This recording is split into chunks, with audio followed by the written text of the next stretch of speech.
analizando. En un rato van a escuchar a Mariano Recalde, el titular de Aerolíneas Argentina, un dirigente fuerte de la Cámpora, diciendo que fue un rejunte de oligarcas, la marcha del 18 de febrero. Bueno, a Aníbal Fernández insistir que fue una marcha opositora.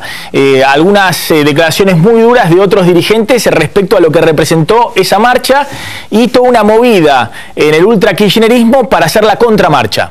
El kirchnerismo ya está armando la contramarcha porque cree que se durmió un ratito y le tomaron la calle y ahora busca retomar la calle el 1 de marzo cuando sea la última apertura de sesiones ordinarias del Congreso bajo la presidencia de Cristina.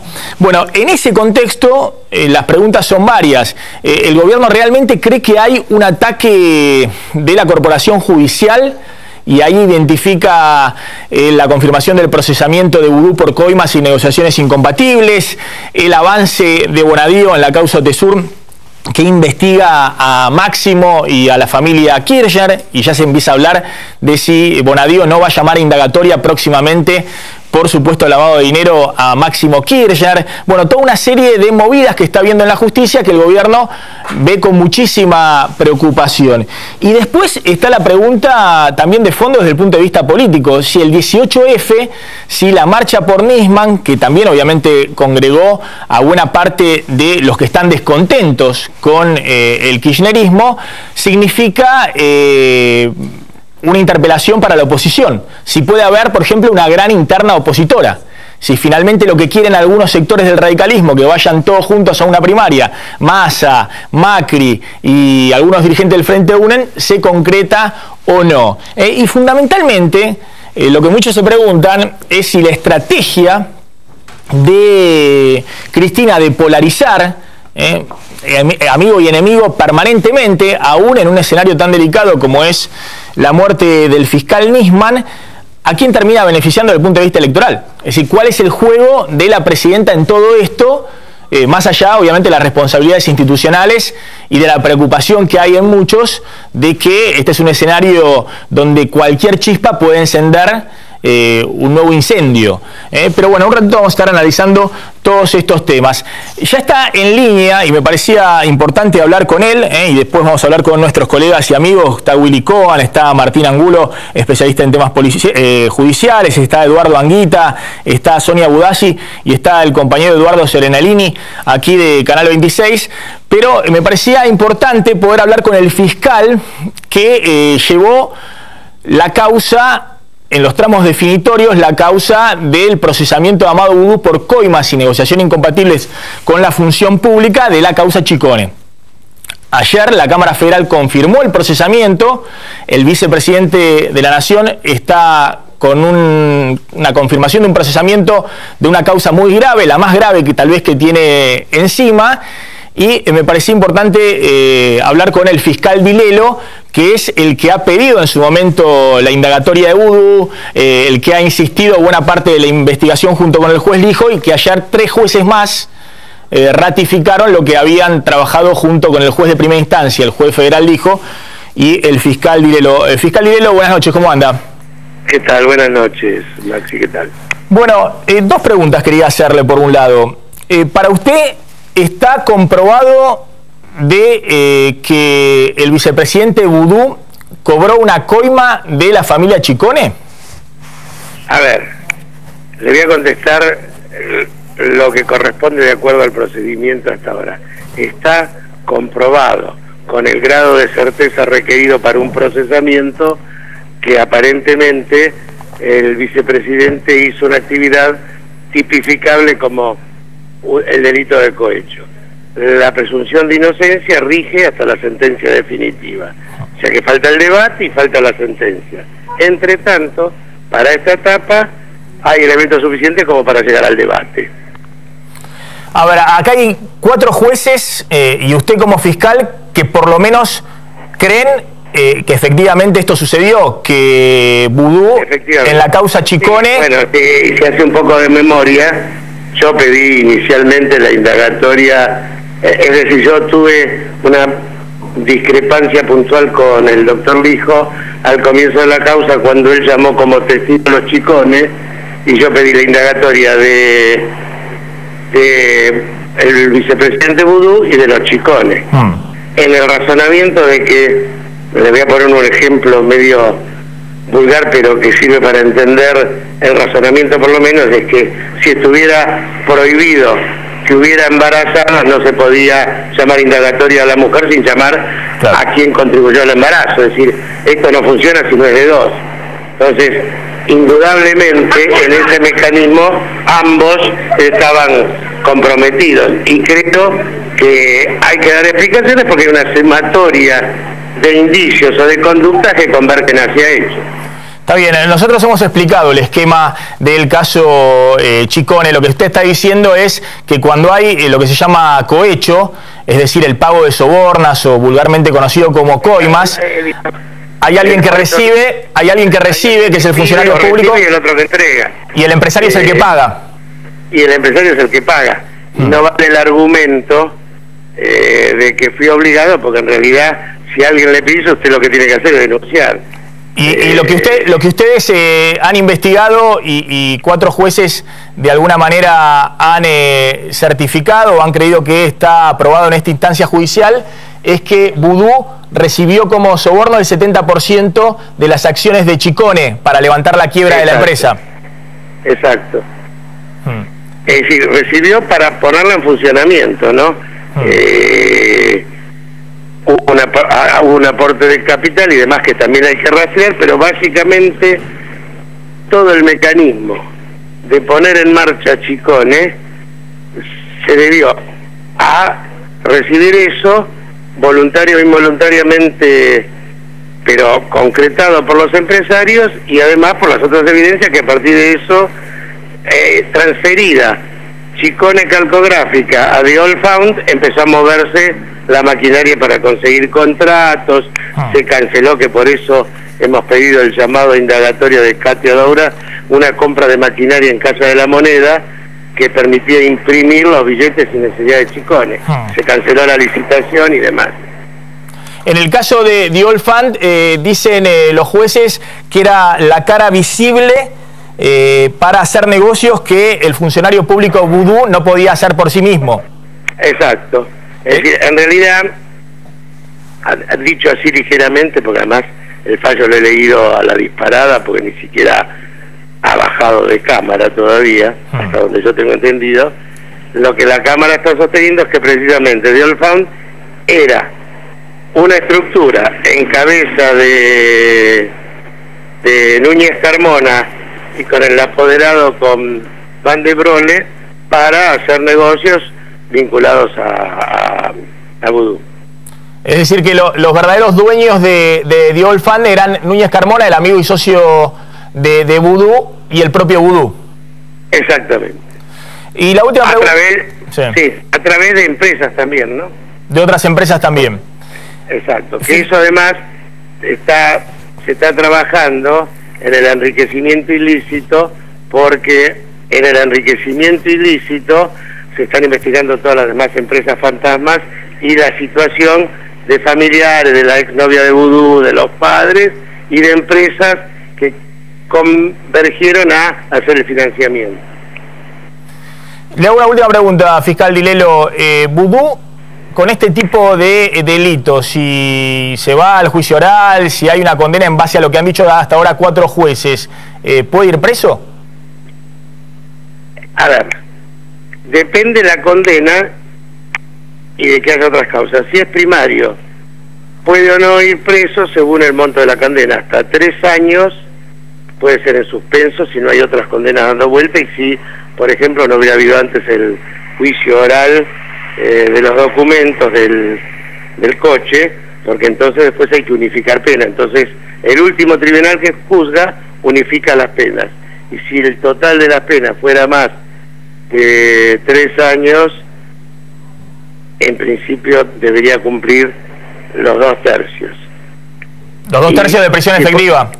Los 2/3 de prisión efectiva para pedir la condicional, y siempre y cuando fuera primario, porque después hay todas otras reglas, la reincidencia, qué sé yo, una persona que tiene varias condenas, para poner un ejemplo diferente, por tráfico de drogas, al final algunas no solo se combina la pena, sino que se hacen de cumplimiento efectivo porque no tiene sentido la condicional. Bien, fiscal Irelo, gracias. No, a sus órdenes, un gusto. Buen fin de semana. Bueno, ahí estaba el fiscal federal que ha impulsado esta causa. Poneme de nuevo, por favor, el esquema, porque estos son los tres camaristas federales que no los conoce nadie, Farah, Freiler y Ballesteros. Pero el esquema que decía el fiscal Dilelo es muy simple y ha sido probado en esta instancia por el juez Elijo y por estos tres camaristas. Es decir, 4 jueces ya intervinieron y coinciden en el mismo argumento, que Vudú, a través de Diolfan, lo que hizo es cobrar una coima, que era el 70% de las acciones de Chicone, del empresario que paga la coima, de los Chicone, a cambio de usar sus influencias como ministro de Economía para levantar la quiebra de Chicone, negociando con distintos organismos públicos. Y que después, ya como dueño del 70% de Chicone, a través de Diolfan, dice que Vudú y Núñez Carmona son los dueños, que Van der Burele, a quien hoy se le ha pedido la detención internacional por otra causa en Uruguay, pero que este Van der Burele es un pichi, que era empleado de ellos dos, pero que una vez que se hacen del 70% de Chicone, empiezan a buscar contratos del propio Estado Nacional y logran la impresión de las boletas del Frente para la Victoria, imprimir 400 millones de pesos en billetes moneda nacional, la implementación de alguna documentación oficial, y eso se llama negociaciones incompatibles con la función pública. Porque siendo ministro de Economía y después vicepresidente, obviamente no podía tener una empresa en la cual él gestionaba los contratos para esa empresa. Hoy ha salido el jefe de gabinete Capitanecha a decir que esto que han visto de esta manera 4 jueces y en realidad 2 fiscales, porque el inicial fue Rívolo, que después voló por los aires cuando Vudú tenía poder en marzo del 2012, es un ataque de la corporación mediática judicial. El gobierno hoy salió a bancar a Vudú y vamos a hablar de esto con los colegas y amigos. Se viene una avanzada muy fuerte de la justicia contra el gobierno. ¿Es esta la principal, la única preocupación hoy de Cristina? ¿Cómo queda el escenario después del 18 de febrero? El Frente Judicial amenaza con convertirse en una pesadilla para el gobierno nacional. La resolución de la Cámara Federal que ratificó el procesamiento de Amado Vudú fue un golpe directo al corazón del kirchnerismo. En un fallo unánime de sus 3 integrantes, la Sala Primera consideró probado que el vicepresidente de la Nación cometió los delitos de cohecho pasivo y negociaciones incompatibles con la función pública. Los camaristas entendieron que Vudú salvó a la ex Chicone de la quiebra a través de quedarse con una coima suculenta, el 70% de la ex Chicone a través de la firma Diolfan. Con la ratificación del procesamiento que había dictado en 2014 el juez federal Ariel Lijo, ya son 4 jueces y 2 fiscales que coinciden al describir la maniobra delictiva del ex compañero de fórmula de Cristina Kirchner. Negoció contratos del Estado para Diolfan, la cara visible de los negocios que Vudú no podía hacer en forma personal. No fue la única mala noticia que la Casa Rosada recibió el día posterior al 18F. La misma sala de la Cámara Federal ratificó además al juez federal Claudio Bonadío al frente de la causa que más preocupa a la familia presidencial. El gobierno nacional interpretó las decisiones de la Cámara que integran Jorge Ballestero, Eduardo Freiler y Eduardo Farah como parte de un golpe judicial en marcha. Hay una arremetida corporativa, mediática, judicial. Las causas de los grupos mediáticos concentrados están estancadas, no avanzan y forman parte de un pacto de impunidad. Y en ese sentido, ese pacto de impunidad significa protección mediática para fiscales y jueces y después ataques desmedidos, despiadados y absolutamente infundados a miembros del Poder Ejecutivo. Junto con la posibilidad de que el vicepresidente de la Nación vaya a juicio oral y la confirmación del juez Bonadío en la causa Otesur, se conoció un nuevo fallo contra funcionarios del Ejecutivo. La procuradora del Tesoro, Angelina Abona, fue citada a declaración indagatoria por no haber adoptado medidas contra el grupo Marsans en la causa del vaciamiento de Aerolíneas Argentinas. La marcha del 18F aceleró las decisiones de los jueces que investigan al gobierno por corrupción. ¿Qué hará el kirchnerismo para salir del rincón del ring y recuperar la iniciativa política? Bien, ya estamos con Eduardo Anguita, director de Miradas al Sur, con Willy Cohen, periodista de FM Cultura, columnista... Millennium ahora, Millennium. Ah, perdóname, mira, me pusieron acá, vamos a cambiar el graph, por favor, amigos, claro. 106.7, espectacular. Exactamente, ahí estás con el Beto Valdés. Está con nosotros Sonia Budassi, que es su editora de la revista Anfibia, que ha escrito unas notas muy interesantes respecto al caso Nisman. Bueno, el compañero Eduardo Serenellini, aquí amigo de la casa, del Canal 26, y Martín Angulo, que es especialista en temas judiciales. Lo dejamos a Martín ahí para que tenga su propia picadita. Pero vamos a empezar esta noche de picada con periodistas. Están viendo que hay una preocupación del gobierno por esto que dijo hoy Capitaneche, el ataque mediático judicial. Es decir, esta es hoy la preocupación de Cristina, que los jueces después del 18F empezaron a agilizar aún más todos los expedientes. Sí. Que existe una vinculación entre el Grupo Clarín y un montón de fiscales y jueces es indudable. Ahora, que el escenario actual, si lo querés entender por ahí, no entendiste nada. Porque lo que pasó con Vudú cuando cerró el Congreso, llamó a un montón de periodistas para tratar de mostrar el poder que tenía en Semana Santa, después de las inundaciones. ¿Te acuerdas? En marzo del 2012. Claro, por supuesto. Una demostración de poder obscena. Una demostración de poder cuando en la ciudad de Buenos Aires, a pocas cuadras de ahí, se habían caído los árboles, había un chico muerto. Si desde ese momento hasta ahora la gente que está asesorando a la Cristina no se dio cuenta que había un proceso judicial propio, legítimo, legitimado institucionalmente, y que además a medida que fue avanzando fue mostrando la flaqueza de la defensa de Vudú. Entonces me parece que es cierto, ahora se termina deslegitimando una estructura de poder corporativo existente a partir de querer justificar la defensa de alguien que parece muy difícil de ejercer en términos políticos, también jurídicos. Por algo el estudio de Richarte finalmente se corrió, en fin. Entonces me parece que son dos cosas que mezcladas hace retroceder a muchos de los avances que el kirchnerismo legítimamente ha logrado en estos años en la Argentina, porque terminan siendo funcionales a defensas pequeñas. Entonces, argumentos importantes para causas importantes y respuestas institucionales y de respeto de la división de poderes y de la República, cuando se trata de una cosa que tiene que ser lógica, que un poder tiene que ser investigado por las propias auditorías, por la Auditoría General de la Nación, y que si además de las auditorías hay delitos, tiene que ser investigado por la justicia. Lógica, pero no tan lógica, porque vos fíjate que la manifestación del pueblo, lo que vemos acá en pantalla, es justamente una demanda de las instituciones. Fíjate que la demanda es institucional. ¿Quién recibe el mensaje? Las instituciones deben recibir el mensaje. Entonces, está muy bien esto de decir la independencia de poderes. Ahora hablas con algunos fiscales que te reconocen. No hay independencia de poderes hoy en Argentina. No, pero objetivamente me parece que es cierto que, digamos, los fiscales y los jueces independientes hoy están más agrandados. Eso es así, me parece que es objetivamente así. Uno habla independiente, hay buenos jueces, hay honrosas excepciones, ¿no? De hecho, en el caso Vudú han intervenido 5 jueces. Esta sala no puede ser sospechada de anti-kirchnerista corporativa. Esta era la sala kirchnerista. Es más, pero no sé si alguno de estos jueces ha tenido problemas justamente con medios considerados corporativos. Bueno, pues vos pensá que en el 2012 digamos, Amado Vudú hizo saltar por el aire a un símbolo de los 70 como era el Beberrí.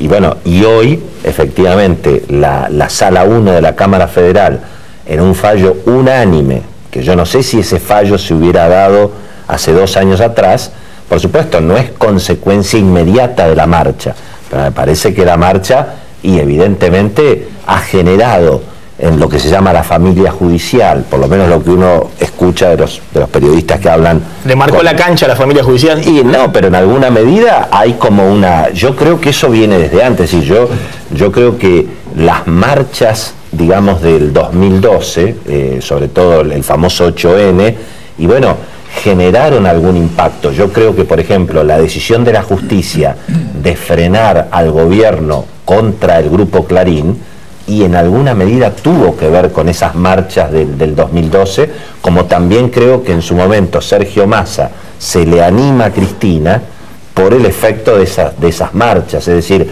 yo creo que este tipo de movilizaciones tienen efectos, no sé si inmediatos, Y bueno, hoy está todo el mundo hablando de que la justicia ahora está como más agrandada contra el gobierno. Un detalle, eso solamente un detalle. Objetivamente es así, digamos. Si bien este fallo se conoció hoy, tiene 80 páginas, está disponible en el Centro de Información Judicial, no es un escrito que se haya hecho no, claro. A la noche después del miércoles. Claro. No, eso sería, evidentemente crea un clima, pero me parece que sinceramente no es un juicio mal llevado, no es que la escena del crimen haya sido cambiada. Esto es un juicio donde lamentablemente queda al descubierto una situación que a todos nos preocupa.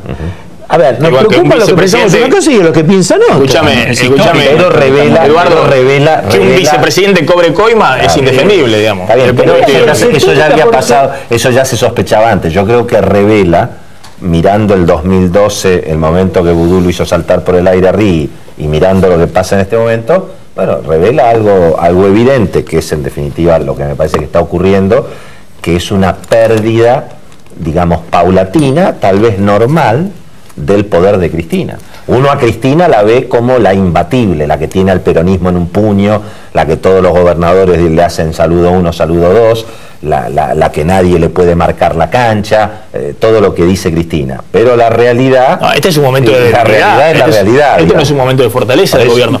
Y siguiendo lo que decía Willy, desde mitad del año pasado, fíjate todas las cosas que fueron ocurriendo en la justicia contra funcionarios del gobierno. Lo procesan a Vudú por la causa Chicone, lo mandan a juicio a Vudú en la causa del auto.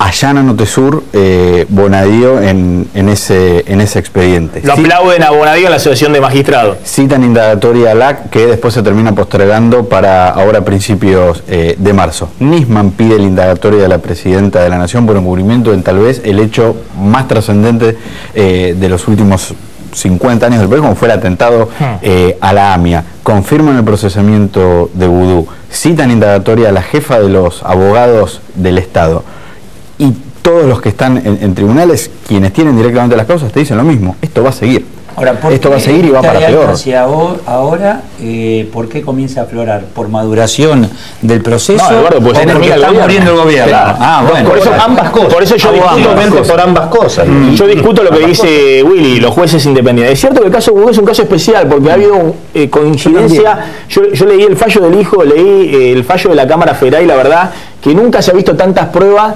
ordenadas. A mí me parece y coincidentes, una causa, ¿no?, bien llevada. De las otras cosas creo que hay un nivel de politización que muchos van a quedar en hojarasca.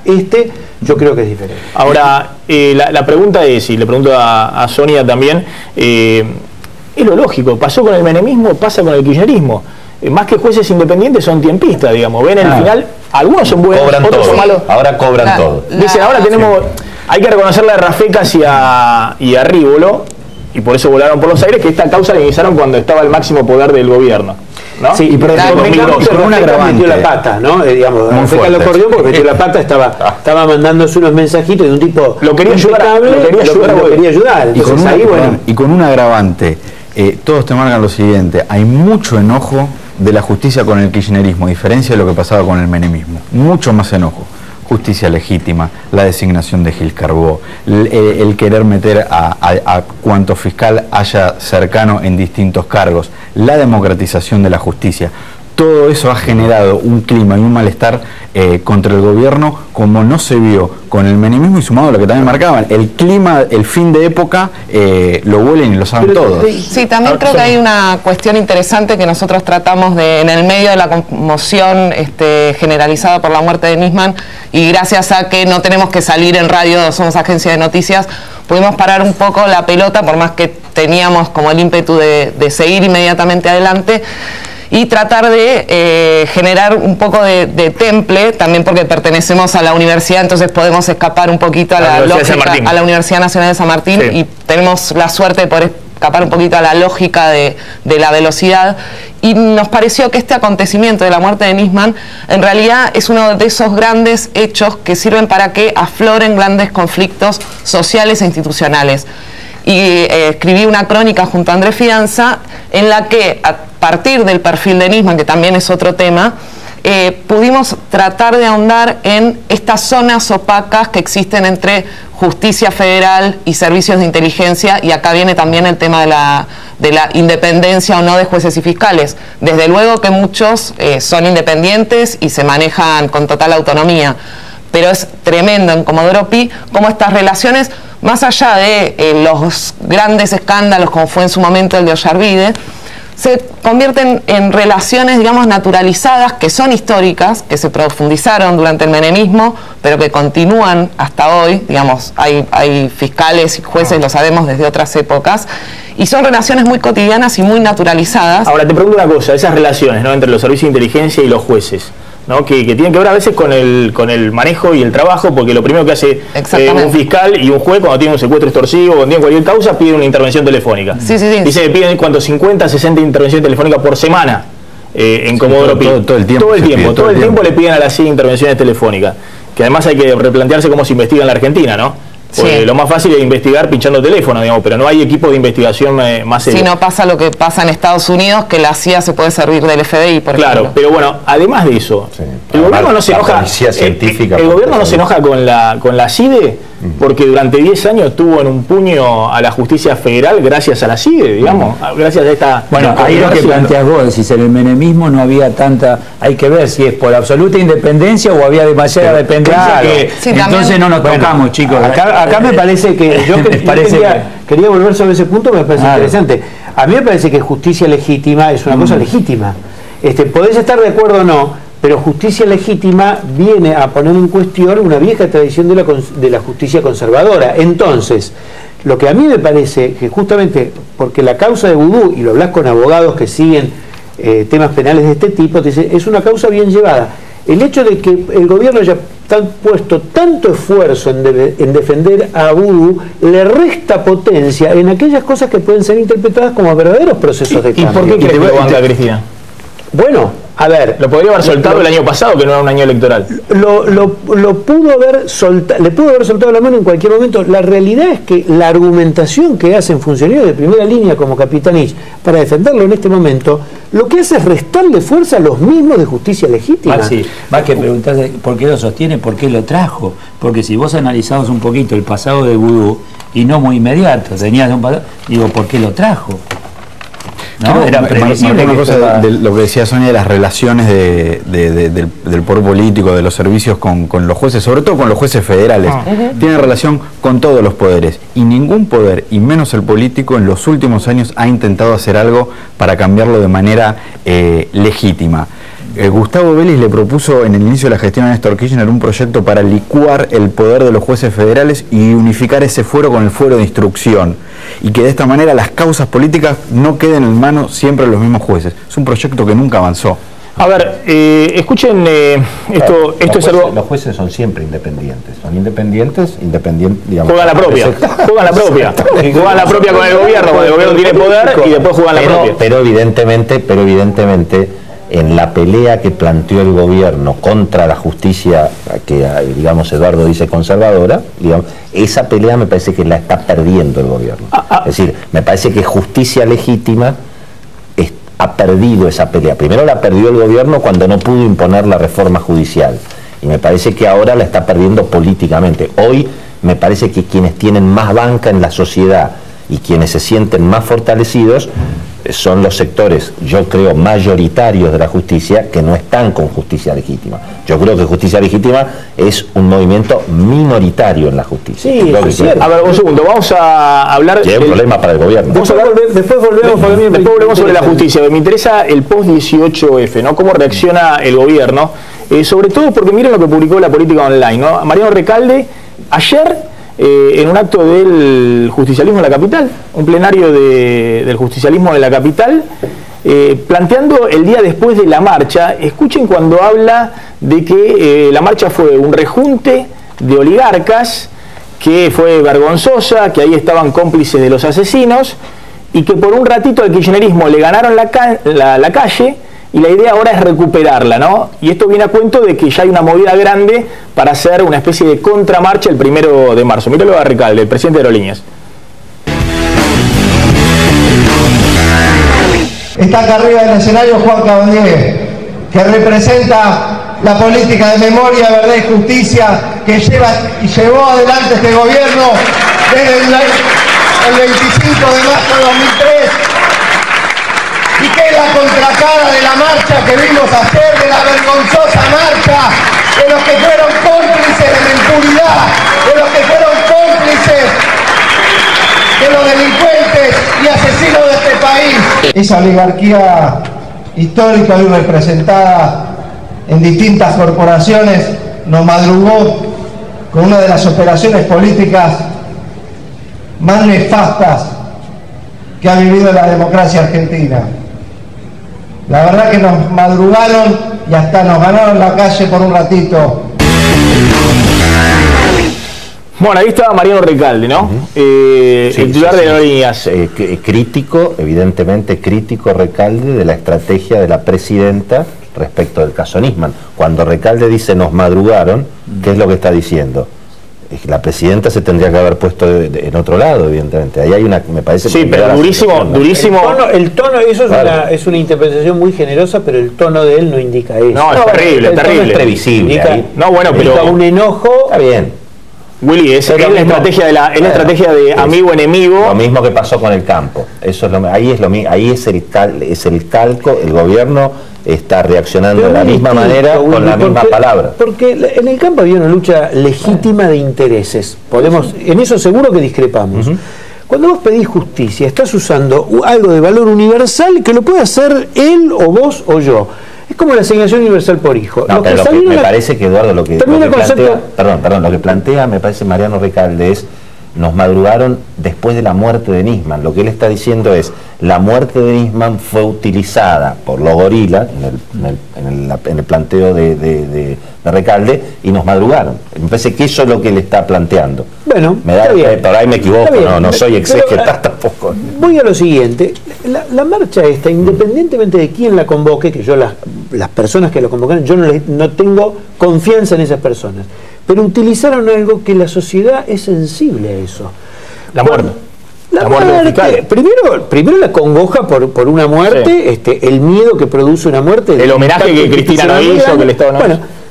Pero además, porque cuando vos pedís justicia, es como cuando pedís derechos para las mujeres y para los chicos desnutridos, o cuando pedís seguridad.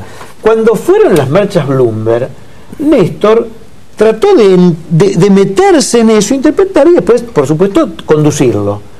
Acá esta idea de este muchacho de confrontar, diciendo vamos a hacer la contramarcha, es una cosa ridícula. ¿Qué es la contramarcha?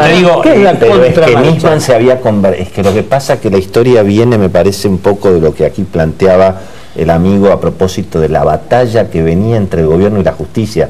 Yo creo que el gobierno lo convierte a Nisman en un enemigo, es decir, el gobierno reacciona contra la denuncia de Nisman como digamos, focalizando en Nisman la batalla de los jueces, de los fiscales, quieren venir contra nosotros. Ahí se pasa en la curva el gobierno y no puede frenar. Mira, batalla, pelea, claro, enemigo, y el 95% de quien estaba ahí no piensa ni en batalla, ni en enemigo, ni en pelea. Claro, sí, por eso mismo hay que salirse un poco del maniqueísmo, ¿no? Digamos, por un lado va más allá de kirchnerismo, antikirchnerismo.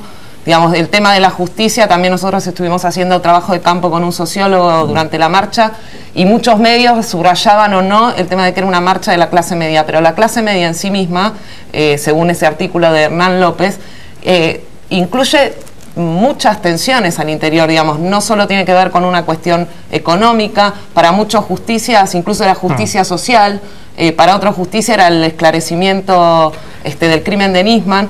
Llamó mucho la atención que había pocas referencias a la AMIA, tanto en los carteles como en las discusiones de la gente, así que creo que hay que ver un poquito más de eso y que se subraya. Ahora les pregunto una cosa, más allá de la marcha, de quién estuvo, veamos un poquito la estrategia del gobierno.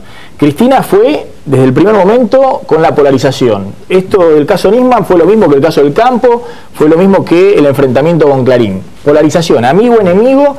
¿A quién le sirve esto? Porque Scioli se agarra la cabeza. ¿A quién le sirve desde el punto de vista de estrategia? ¿Al kirchnerismo le sirve? Está claro que el kirchnerismo con esta estrategia a la oposición no suma un solo voto más igual que el núcleo duro del 30%. Igual que con el campo. ¿A quién le conviene esto, amigo o enemigo? Y bueno, obviamente a la oposición. Yo no coincido con que esto sea más de lo mismo. Para mí, la pelea por el campo, primero que tuvo dos frentes de alianzas sociales y políticas. El kirchnerismo estaba representado por distintos sectores. El mismo Piumato, que fue el único orador de esa marcha, fue uno de los grandes promotores al lado de Hugo Moyano de la defensa de una medida, independientemente de la medida, de un frente de alianzas que buscaba una transferencia de ingresos. Y porque el estilo político ese estilo político va perdiendo adhesiones. Pero eso fue una alianza. La ley de medios fue un debate de la sociedad, podrá gustarte, llegó hasta la Corte Suprema de Justicia. En cambio esto es una cosa que no tiene andamiaje. Más profundo, yo creo que es más. Estoy de acuerdo. El gobierno no se puede poner en contra de un episodio cuando muere un fiscal. Vos decís, se beneficia a la oposición. Yo creo que la oposición también tiene que haber observado que hay una lupa muy grande que tiene el pueblo. Dice, cuidado ustedes también, muchachos. Había varios temas en la marcha. Pero yo soy de los que en algo coincido con el gobierno. La marcha fue una marcha crítica contra el ¿Opositora? gobierno. Digamos, crítica. Si queremos poner opositora, eso puede ser peyorativo, que no creo que lo sea, pero definitivamente fue una marcha de gente que cuestiona la actitud del gobierno, por lo menos con Nisman y con un montón de otras cosas. Definitivamente es una marcha, digamos, sí, claramente, de oposición. Eso yo no tengo ninguna duda. A ver, miremos el replay de la semana, el replay de la semana con Aníbal Fernández planteando esto, que la marcha fue una marcha, simplemente una marcha opositora más. No era, como tal cual lo vaticinaba y no tenía ningún interés en hacerlo, una manifestación desde el punto de vista de rendirle homenaje a nadie. Era una manifestación opositora.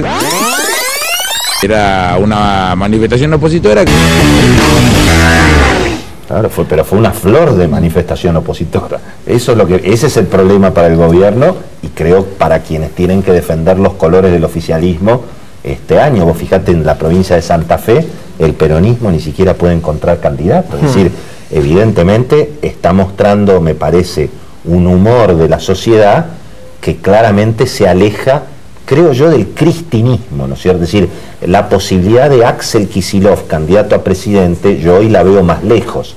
Y yo creo que eso es lo que está generando, fíjate vos, en el mundo económico y en el mundo financiero, no te digo una euforia, pero más o menos. Fíjate vos que el que apostó al dólar en el verano, perdió. El dólar arrancó el verano en 14 pesos en el mercado libre y hoy está hocicando en 13, 12,80. ¿Y qué te dice? Y vos decís, pero ¿cómo? No es que estaba fundido el Banco Central, no es que estamos en default, no es que estamos con Irán, no es que es todo un desastre. ¿Y qué te dicen los profesionales del dinero? ¿Sabes qué pasa? La expectativa es mejor que el presente. Es decir, la sensación de que, y sí, efectivamente, Cristina va terminando su gobierno debilitada, le cuesta eventualmente a Cristina poder colocar una sucesión, y bueno, eso es lo que está animando hoy al mundo económico a pensar que eventualmente, bueno, el futuro puede ser más amigable, ¿no? Cada mes que por supuesto pasa, se pueden equivocar. Cada mes obviamente. Que pasa nos van hundiendo un poquito más. Y revertir esta situación en lo económico, en lo público y en lo privado, va a costar mucho. Quien llegue, quien sea, le va a costar. Ahora, igualmente, supongamos que fue un mensaje no solamente para el gobierno, la marcha, sino también para los jueces y para la oposición. La marcha, el post-18F, ¿abre la posibilidad de una gran interna opositora? Digamos que Massa, que Macri, que uno se sienta interpelado y digan, miren, acá nos están pidiendo que vayamos todos juntos a la primaria. Mira, yo creo, retrocedo un segundito, hubo muchas elecciones el año pasado en varios países latinoamericanos. La verdad fueron procesos electorales bastante razonables, bastante previsibles en sus resultados. La mayoría de los oficialismos confirmaron su continuidad.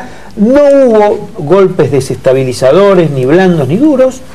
Y me parece que la Argentina ya está tan metida en el año electoral que a ninguna fuerza política, ninguna se va a bajar y ningún sector de poder le conviene que haya una situación de desestabilización.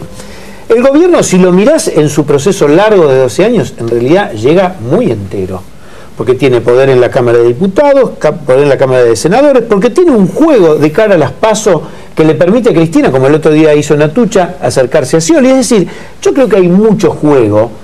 Y además, porque la situación que comentaba Willy del dólar, hay otras variables que, más de una vez, Maxi, acá hemos hablado más de un viernes, la situación era muy caliente. Es un año mucho más previsible. Ahora, también depende de la iniciativa y la toma de decisiones. Si vos te equivocás en la toma de decisiones, te encerrás, te abroquelás, y bueno, no solamente perdés ímpetu para tu fuerza política, le estás transmitiendo un mensaje de que la sucesión va a ser traumática. Ahora te hago una pregunta. No debería serlo. Pero ¿para quién es un problema todo lo que hace Cristina? ¿Es un problema para Cristina que no va a la elección en octubre? ¿Es un problema para Scioli, para Randazzo, para el candidato del oficialismo que no quiere hacerlo? No conozco candidatos, que no quiere hacer el 30%, quiere llegar al 40% y ganar la elección. No conozco candidatos en el peronismo en estos 30 y pico de años que no hayan tenido que abrirse paso propios. Cuidado con la victimización permanente también, es una estrategia que tiene este gobierno, ¿no? No, pero bueno, ha dicho Eduardo, ya el tema no lo hicieron perder, ya el tema del golpismo, no se lo cree nadie, ya hubo 58 golpes en el medio. Y Scioli en este mes tampoco las encuestas indican que haya tenido un impacto muy grande. Obviamente lo golpeó un poquito, pero a mí me parece pero lo que indica es que si Scioli quiere ir, además de los convencidos, el 30%, que cualquier cosa que le diga a Cristina va a estar bien, si Scioli quiere tener eso, más 10 puntos, con esto no ganas un voto más. Sí, digamos, todavía, me parece que todavía no está claro quién es el candidato del oficialismo, ¿no es cierto? Y eso, para mí sí está claro. Para vos sí. Bueno, porque van a ir unas pasos donde ojalá haya otras fuerzas, a mí me encanta Tayana, que se Randazzo un tipo extraordinario. Del mismo modo que Margarita Stolbizer me parece una jugadora importantísima en la democracia argentina. Te quiero decir, esto no lo veo con la lupa partidista. Me parece que hay un montón de jugadores muy interesantes. Entonces me parece interesante. Ahora, la verdad, no veo de acá a las PASO que alguno pueda juntar más fuerza que Scioli. Y en el peronismo precisamente tendrán que tener la misma habilidad que va a tener que tener la oposición de llegar a acuerdos. ¿No crees entonces en la posibilidad de que Cristina lo bloquee a Scioli? Bueno, yo creo que si intenta bloquearlo va a pagar un precio político de ella, ¿no? Porque, digamos, cuando la sociedad entra en un año electoral, tratar de ponerte en contra de quienes tienen las mejores posibilidades me parece una cosa muy difícil. A ver, veamos el ejemplo de Lula con Dilma el año pasado, último momento, y se sabe que tienen diferencias, y a último momento Lula se puso la camiseta y ayudó muchísimo a que ganara.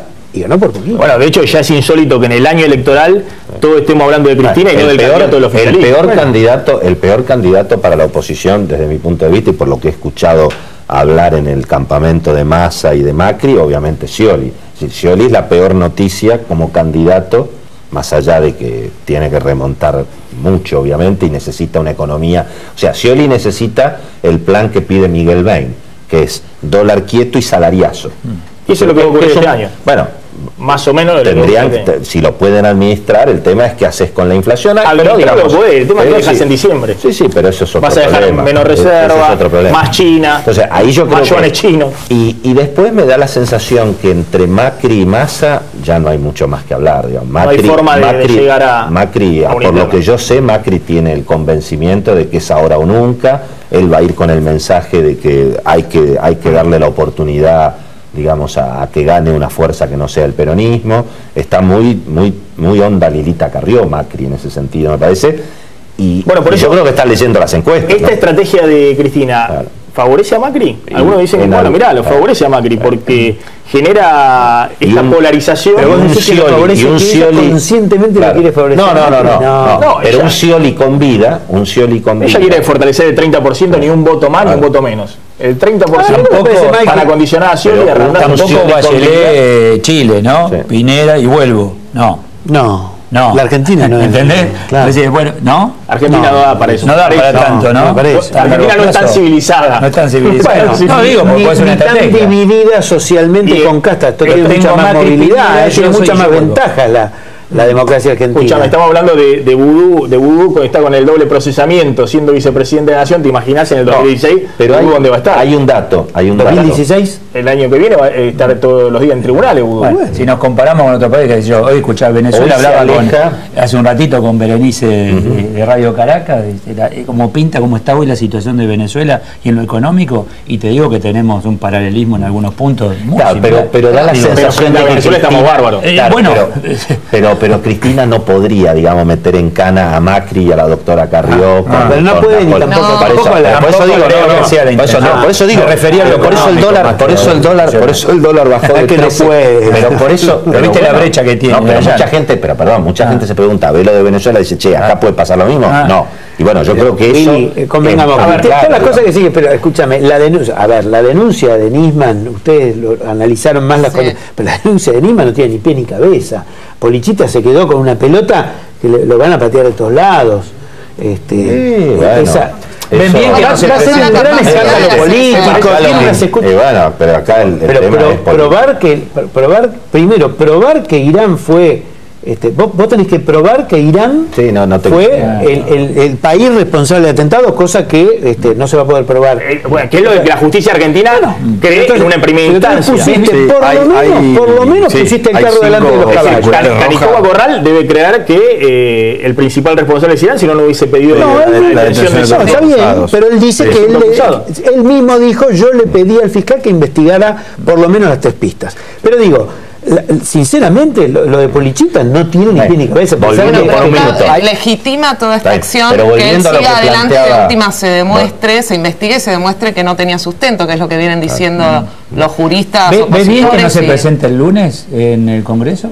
Yo creo que sí, porque hay una diferencia entre Nisman en el Congreso y Polichita en el Congreso. Nisman había como terminado su trabajo, hizo la denuncia junto a lo que él consideraba las pruebas y hasta ahí llegaba su rol, más allá que después como fiscal de la causa AMIA pudiese seguir interviniendo. Polichita recién arranca. Y hoy lo decía en la nota, me pueden hacer preguntas que yo no voy a poder responder. Pero además está pidiendo el secreto de sumario, va a ir a hablar al Congreso. Y él mismo lo puso, está pidiendo el secreto de sumario. que le va a decir, ¿te volviste loco? Pero era una situación retomando lo que planteaba Maxi para adelante. Yo creo que hay un efecto Nisman, podemos llamarlo, ¿no? Entonces yo creo que el efecto Nisman aleja la posibilidad de que el gobierno, con un Scioli candidato, si fuera Scioli el mejor candidato del oficialismo, yo creo que todo el efecto Nisman, más la pelea de los medios, más el tema naturalmente, todo eso creo que aleja la posibilidad de un gobierno ganando en primera vuelta. Entonces, parecería que... Por eso le resta chance a Scioli, que es el único que tiene la posibilidad de ganar en primera vuelta. Entonces, si no hay riesgo de que Scioli gane en primera vuelta, entonces va a ser muy difícil que se junten Massa y Macri, ¿entendés? Yo creo que ahí es donde se fortalece en alguna medida lo de Macri aparte, ¿no? A ver, un segundo, mirá lo que dijo Arroyo Salgado, que hizo mucho ruido esta semana, ¿no? Después el día siguiente a la marcha, cuando plantea que tiene la convicción y no admite la posibilidad del suicidio de Nisman. Porque en principio no creían que Alberto Nisman se pudiera suicidar. Por su personalidad, fundamentalmente, porque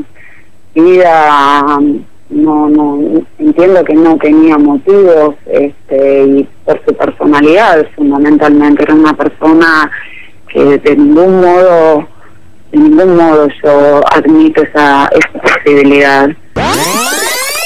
De ningún modo yo admito esa posibilidad.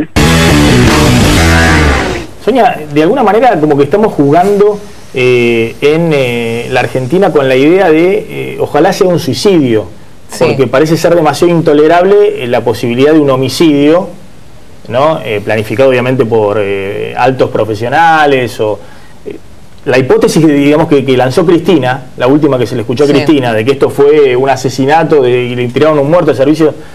La verdad que es una idea tan fuerte desde el punto de vista político que uno se pregunta ¿para qué están boludeando lo de la Cámpora, haciendo especulaciones de todo tipo? ¿Por qué la presidenta no vuelve a hablar del tema? Si esa fuera realmente la hipótesis principal, si realmente Argentina tuviera un fiscal que lo ha asesinado algún servicio de inteligencia o para perjudicar al gobierno o porque se tenía jurada en los servicios de Irán o de Siria, como ha dicho ahora Carrió. Sí, en primer lugar, como vos decís, digamos, la geopolítica mundial también excede el kirchnerismo y el antikirchnerismo, y sí, como escribía el otro día el antropólogo Alejandro Grimson, creo que estamos como en una crisis de interpretaciones donde se confunden hechos con interpretaciones e indicios con consecuencias. Si el pasadizo secreto no tenía una cámara, entonces entraron, es asesinato. Si la puerta estaba cerrada de tal manera, es suicidio. Y todos nos estamos convirtiendo en una suerte de Sherlock Holmes, aunque en realidad Sherlock Holmes se regía por la razón y era esa cuestión lógica que cada indicio conducía a un lugar seguro. Y socialmente todavía no estamos en ese punto, pero hay también una demanda de información tan grande que hace que muchas veces el medio que tiene menos temple sea el que pierda, porque es el que le dan el dato a una fuente errónea y dice que el arma no estaba a la distancia que la fiscal había dicho, y cosas así que generan confusión. Y creo que lo mejor es como tratar de no inferir de un nuevo elemento una consecuencia suicidio, asesinato, que creo que es lo que pasó en el gobierno y muchas otras fuentes, que incluso Patricia Bullrich y demás, que se apresuraron a dar un diagnóstico cuando en realidad... Yo te digo, en la dirigencia política, la otra vez yo le preguntaba cuando vinieron acá, todos dicen es asesinato. Sí, bueno, pero la investigación de la fiscal nos lleva a eso. Políticamente, la presidenta dijo es asesinato por otros motivos. Sí, bueno, pero hay que seguir la causa judicial y todas las cosas que las medidas, las pericias que ordenó la fiscal y los resultados de esas pericias tienden mucho más a confirmar la hipótesis del suicidio que la del homicidio. Pero los son grandes complots y grandes relatos. Otra cosa, ¿no? Bueno, los fiscales que nosotros entrevistamos con Andrés Fidanza, fiscales y jueces federales para el rompecabezas Nisman, un 90% que nos llamó muchísimo la atención cuando después de la entrevista le preguntamos, bueno, ¿cuál es tu hipótesis?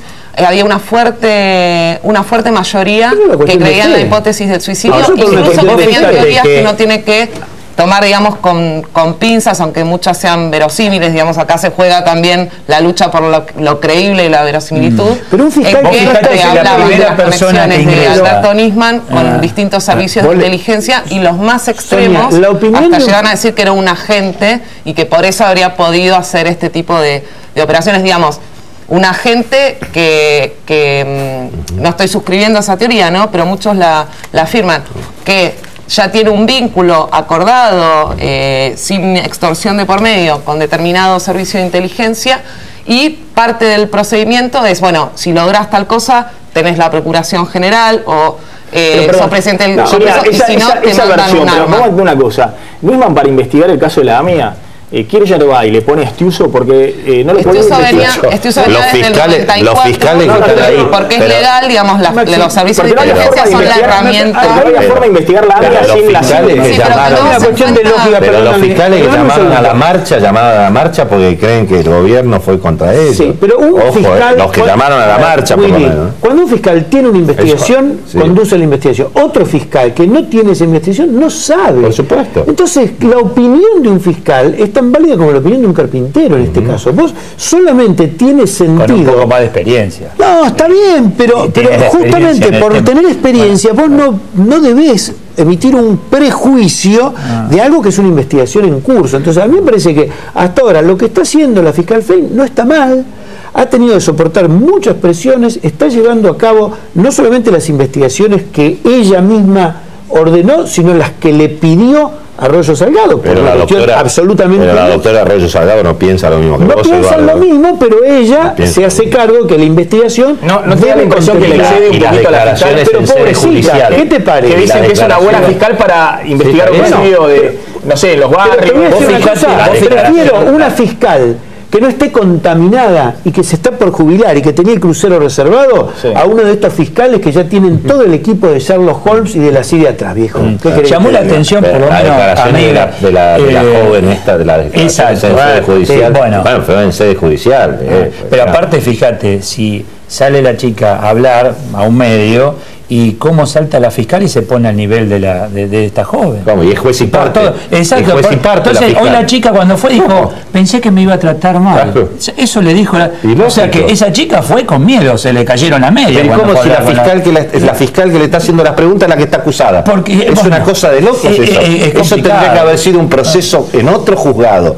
En otro juzgado tendrían que estar juzgando lo que pasó esa noche en... No, ¿cómo va a ser la doctora Fein la que le pregunta a la piba? En vez de salir por los medios, no, porque esta chica va a tener... Citala y se terminó. Entonces, viste, generaste... Es testigo. Es genial es testigo. La historia. Es decir, por eso te digo, la fiscal Fein instruye una causa donde la cuestionada es la fiscal Fein. Es una cosa espectacular. Pero no, Willy, tampoco la cita para, digamos, tomarle la cita, sí, de la declaración. Tiene que ser otro juez. Si de la declaración de la chica surgía alguna irregularidad, ahí sí lo que corresponde es que investigue. Por ejemplo, la declaración de la chica no lograban acordar con la fiscal Fein, que más o menos lo que dijo está bien que usó el baño, pero que ya lo habían pesquisado. Que le ofrecieron media luna, pero nunca llegaron. Si no llegaban a acordar eso, la causa hoy se caía. Hoy la causa se caía. Había que empezar todo de nuevo. Es decir, por suerte llegaron a acordar que bueno, que más o menos, viste, lo que dijiste. Bueno, acá es donde entendés Arroyo Salgado. Si no se caía todo. Muy segura no estoy. Hay muchos aspectos por la magnitud que tiene esta causa que va lenta. Que por la magnitud de... sí. No puede ser que las pericias sobre los teléfonos y la computadora todavía no estén. En una causa de esta magnitud, la propia fiscal rechazó el ofrecimiento de la Procuradora General de quedarse a cargo solo de esa causa y que las otras causas de su fiscalía se deleguen en otros fiscales. No lo quiso aceptar. Sobre el cuerpo que se encontró, ¿qué se dice? ¿Se sabe algo más? De la mujer que se incineraba. Por ahora no hay vínculos que lo hagan. Pero tampoco se sabe nada, más datos. No hay mucho más datos. Detuvieron a Vanderbilt, lo detuvieron en Mendoza. Mira, cuando fue a entregar a cuando fue a entregar a la hija tenía que devolverla a las 9 de la noche a Laura Muñoz, porque están separados, divorciados, se conoce, y bueno, lo detuvieron ahí en Mendoza, Interpol, porque está pedido por la justicia uruguaya. Este es el supuesto testaferro de Vudú. Vanderbilt, lo contábamos, ese era el presidente de Diolfan, a través de quien Vudú y Núñez Carmona cobraban la coima de la empresa que se queda con el 70% del 70% de las acciones de Chicone, y después consiguieron contrato. Lo detuvieron ahí en Mendoza. Lo increíble es que lo estaban buscando y mirá dónde estaba Vanderbilt. Por orden de la justicia uruguaya por supuesto lavado de dinero, operaciones que han hecho los muchachos allá en Uruguay. Que son conexas a esta historia. Y por lo que... Mirá dónde estaba ahí, lo grabaron. Pero aparentemente... Esto es de MDZ, el portal mendocino, lo habían grabado acá en un spa mendocino.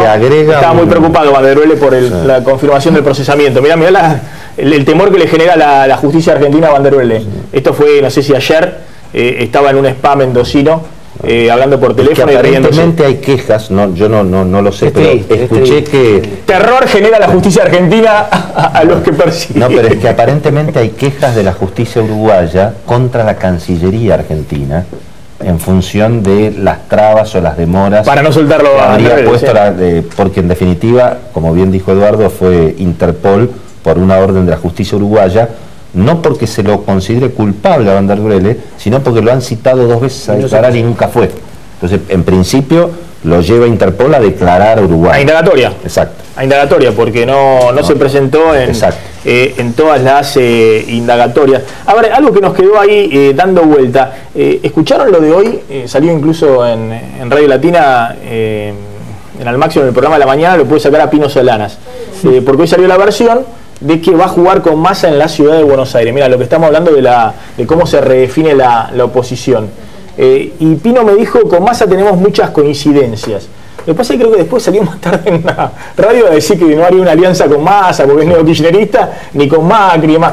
Pero bueno, a la mañana que lo agarré bien a Pino. No sé si es el mejor aliado que puede encontrar Massa en Capital, ¿no? En todo caso, no lo sé. Digo, puede haber alianzas. La alianza de Lilita pero ya Macri se había estado con ¿no? Lilita. Sí, pero Lilita es la que tiene los votos, no Pino, me parece. No, está bien, pero me refiero que si vos querés juntar pares, estas alianzas son alianzas claramente electorales y con algo que es virtuoso, que las PASO permiten dirimir. Entonces vos entras en el laboratorio y después, bueno, los alambiques te llevan a un lugar. Sí, pero bueno, muestra también el estado de Yo una creo que sociedad. es una buena noticia para Mauricio Macri. Si fuera así, para mí es una buena noticia. Y para está Macri. claro No le que quita es difícil. voto en la ciudad, es decir, pues si no es un paseo entre Macri. Pino dice, usted es una colectora de Macri en este contexto, suman todo por la estrategia Carrió-Macri. ¿No le quita voto un poquito ahí también, no divide un poquito en la ciudad para mí para que no sea un paseo de Macri en la ciudad? Para mí está mostrando una dificultad de Sergio Massa para armar en Capital, me parece. En realidad hay una necesidad de candidatos importantes, provincia de Buenos Aires y Capital Federal en principio, ¿no? Para todos. Es decir, Macri necesita en la provincia de Buenos Aires, claro. y Massa necesita Pero la candidato en provincia, ciudad. no te olvides que la provincia tiene una ventaja, que es que se vota el mismo día día que de el la presidente. nacional. Entonces, Y en definitiva, arrastra la lista, en claro. definitiva ahí el candidato a presidente juega mucho, ¿no? Recordemos ¿Sabes qué al nos quedó? gobernador del año 83, Exactamente, el doctor Armendáriz, ¿cómo no? Bueno, todos ¿no? en general. Armendáriz no era alguien que tuviera un liderazgo propio. En el 87, y Tarzán. perdón, en el 83, y lo arrastró Alfonsín. Salvo Ahora. el caso de Rucauf con De la Rúa, pero ahí porque hubo una alianza a último momento con el cabalismo. Si no, digamos, no sé si no ganaba la doctora Fernández Mejide también. Saben que nos quedamos casi sin tiempo, ¿no? Pero las encuestas no muestran, obviamente hay una condena generalizada, 80% por el caso de Nisman, un reclamo de que este crimen, sea suicidio, sea homicidio, sea suicidio inducido, no puede quedar impune, pero no muestran que cambie el escenario hoy electoral, ¿no? Las encuestas muestran, en la guerra de encuestas, en alguna Massa está arriba, en otra está Scioli, según los encuestadores, pero no muestran que haya un cambio del escenario. Es que hay en una... este sentido, una cosita que coincido con el señor Anguita, que tampoco Gracias me por lo parece... del señor, por muy favor, amable, muy lo venía atenta, ensayando desde doctora. temprano. Que no son tan comparables ni tan similares marchas anteriores a estas. Tengamos en cuenta que acá se produjo, lo digo para pensar, una cosa extraña que es la consigna esta de justicia, verdad, no tuvo la carga pasional de marchas anteriores y de protesta de marchas anteriores. Está el factor de que el reclamo por la AMIA, cosa que a algunos los puso bastante triste, no estaba presente, y además estaba liderado de una manera muy extraña por fiscales, muchos de ellos que no tienen un pasado muy puro, a muchos otros sí, digamos, muchos solo tenían en común su enfrentamiento con Gilles Carbó, pero nada previo, y lo que es realmente llamativo es ese halo de neutralidad y de pureza que se ve que representan para mucha gente, digamos, eso del fiscal investigador, no del juez apoltronado, digamos, la buena imagen que tienen estos Campagnoli fiscales, sobre todo, que ¿no? muchos- Campagnoli era como una especie de ídolo Sí, ahí. sí, que la entre gente lo aplaudía. Es que, Muchos ¿no? dicen que tienen Convengamos- aspiraciones políticas Claro. y que ya se están midiendo. Convengamos en que encuestas. también Ollarvide le ha hecho tanto daño al kirchnerismo, es decir, le ha salvado los expedientes de enriquecimiento ilícito. No fue el único Ollarvide, Hubo otros jueces, Arcolini, hubo otros jueces que en distintas etapas... Y también Firman- cuidado con los tiraron abajo. ídolos. Y ha logrado algo. Canicova también, ¿no? Canicova lo tuvo, Canicova, Arcolini y Ollarvide tuvieron. Y el gobierno ha logrado Ahora, algo convengamos muy que- interesante, que es transformar casi en un ídolo a un fiscal como Campagnoli, pero muy criticado criticado. dentro de la justicia, muy criticado. Lo llevan a juicio por un tema que era inexplicable cuidado llevar a con los juicio. ídolos de la El marca. que se metió con Lázaro Bárbaro. Exactamente. Pero eso muestra el fastidio de la clase media con el gobierno. Es decir, es justamente es lo mismo que pasaba con el campo. Y en la marcha el de gobierno, cuidado que el a gobierno ver, no podía entender que la gente De Angeli apoyara- presidente, Claro. Bloomberg presidente, guarda con los ídolos que claro. aparecen. Y también la misma postura que uno no Muchachos, sabe si se los creen ellos mismos, eso de estar en un No digo que no corralito, tenga a mí me mérito, ¿no? recordaba Pero- como pero Y hay yo una creo cosa a los que- reyes que estaban separados Yo del en pueblo eso- porque les bajaba el poder Y en la marcha había una cosa divino interesante. directamente. Había mucha gente que pedía justicia independiente marchando con la propia justicia. Sí, Claro, eso por también te es muy digo. paradójico. Es muy paradójico eso. Claro, porque Tengo que hacer un minuto de tanda y tengo que cerrar. Colegas, ¿se quedan comiendo aquí la picadita de Estoy preocupado. de la tablita? ¿Qué pasó, Edu? No llego a leer el cartel. Estoy grande, ¿no? Está No en llego- chino ¿vos mandarín, lees está eso? en chino mandarín. Gracias a la fiambrería y que sería la tablita ahí en Vidal 1726 en Belgrano. Visita su página web. Ahí me mataron. Y acompáñenos también en www.latablita.com.ar y acompañalos Se también distrae, en Máximo. Facebook. Esta semana, en vísperas de San Valentín. No, esto del año. Esto de la semana pasada. Ya está. Me pusieron. Bueno, ahí está la tablita. Pueden hacer los pedidos al 4782-53 9347861569, la tablita. Ahora vamos a comer la piqueta. Un minuto de tanda y nos despedimos.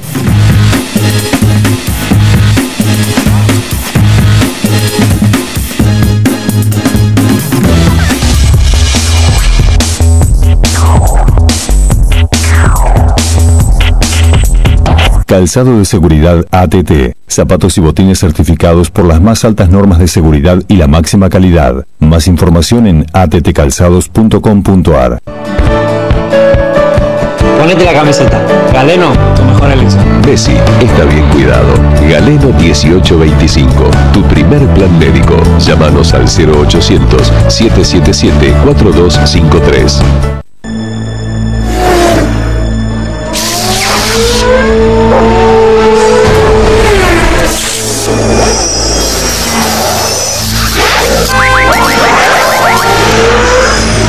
Internet de alta velocidad. 10, 20, 40 y hasta 100 megas. Sí, escuchaste bien. 100 megas. Llama ahora al 3969-2222. Telecentro.